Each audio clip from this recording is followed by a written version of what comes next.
Chapter 13. Atla Thero. Atla Thero was waiting for Jin as she stepped off the tram at Isro Station. He often arrived on the preceding tram and would wait to walk with her to their shared lab. Today he had brought a second canteen of herbal tea for her as well, something he knew that she enjoyed. She hadn't been to work over the past 2 weeks due to her father passing, and the tea was a combination welcome back and consolation offering. Plus, he planned to ask her for further funding at some point in the coming week, so he was beginning the long game of buttering her up.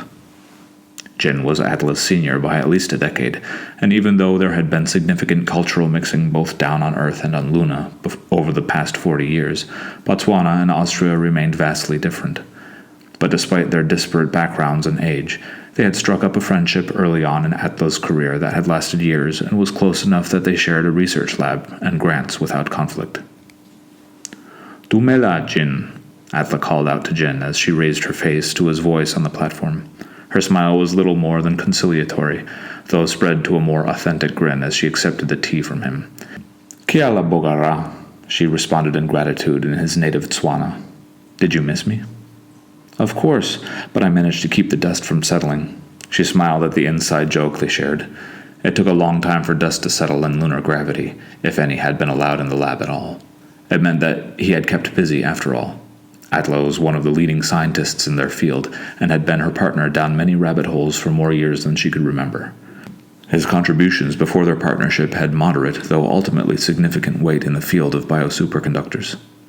Not a few of his original processes were being taught in the very university they worked in, albeit by himself. Half of Atla's time was spent either speaking into a lecture camera or conversing over a link to students and doctors across 2 worlds. Jin preferred to stay out of the spotlight.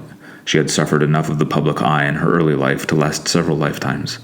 She wasn't an introvert like Alson. His self-seclusion puzzled and even worried her. So Jin had always been socially active throughout the few years in boarding school as well as university, sometimes to the detriment of the Hernandez name. Jin was luckily easy to explain as a nickname for Juniper, and not a nickname bestowed on her during those years of questionable judgment. Now she was focused on her work. These days the advances and breakthroughs had plateaued, though. The Manisae were notoriously guarded when it came to sharing, either technology or culture. The only way one could usually experience any of it was if one was to visit Tyros, which was generally prohibited to tourists, except on unique occasions. She was luckier than most, though, having met a handful of their neighbors across many political and scientific functions. If she hadn't been so deeply rooted in the field she was in, promoting cultural exchange would have taken precedence in her career goals. The lack of recent progress did sometimes bring up feelings of missed opportunities. When those got too heavy, she would drown them, not ironically, in gin. Unlike many people, she had retained a taste for the bitter alcohol that she was introduced to at university. Others, like Hunst and Slivo, she avoided. As Jin and Atla made their way through the latticework of tunnels below the university, they chatted about the wake and what Atla had been up to, but mostly the wake. He had not been invited to the event, and though he was disappointed to not have attended, he was content with Jin's account. Her dry wit was foreign to him, and it amused him to try to catch it on her speech patterns. In some ways, her retelling was better than being there. Much of what she had to say about some of the attendees could not have been related in their presence. The lab was much as she had left it a fortnight ago, organized and clean. Atla had stayed on his side of the lab, not that he didn't sometimes share a workspace with her if the occasion called for it. It wasn't luxurious by Earth standards, but larger than most 2-person labs that the university offered. Due to the nature of their field, there was a practical aspect to it, so additional space was required for experimentation. The labs for the more cerebral sciences down the corridor were better suited for sitting still and thinking. Atla sat at his bench and swiveled to face Jin as she continued her account of the event. She shifted her tone as she began relating the second part of the evening, though, the more intimate bequeathment.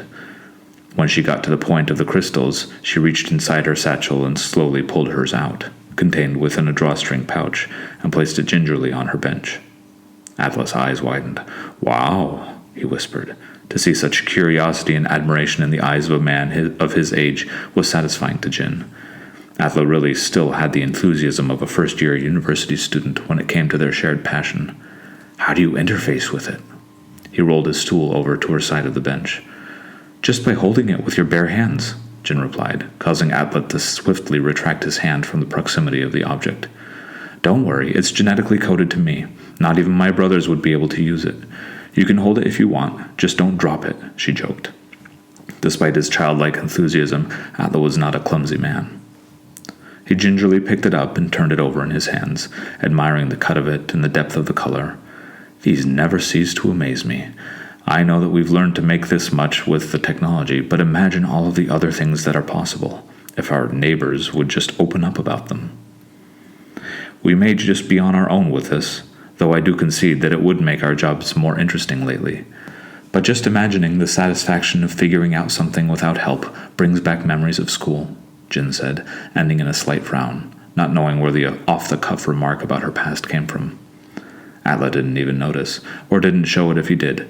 He just placed the crystal back in place and changed the subject. I'd like to talk with you about applying for a new funding opportunity this week.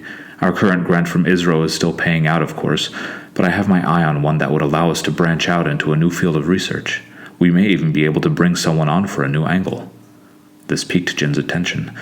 What did you have in mind? Our current path doesn't seem to be leading anywhere new anyway. Well, I was reading about a team out of Romania that was experimenting with the substrate for quantum processors. Their work seems promising, and they've observed some interesting results as well. That does sound interesting, actually, Jin offered. Go ahead and reach out to the team. We should have them co-apply for the funding for a better chance. Oh, good. Atla clapped his hands. I was hoping you'd be interested. I actually found that one of the team members is up here right now, but I didn't want to invite her until we agreed together to reach out. He spun back around to his terminal to draft the message to the person in question. Jin didn't have a chance to respond and had something on her lips before Atla turned away, but just swallowed it and shrugged. She wondered how long he had sat on the information just to wait until she had returned to the lab to ask her. There was a tightness in her stomach as she fiddled with the thought of a new dynamic in the lab. She attributed the feeling to the awkwardness of restarting her work engine and tucked it into the waiting queue of messages at her own terminal.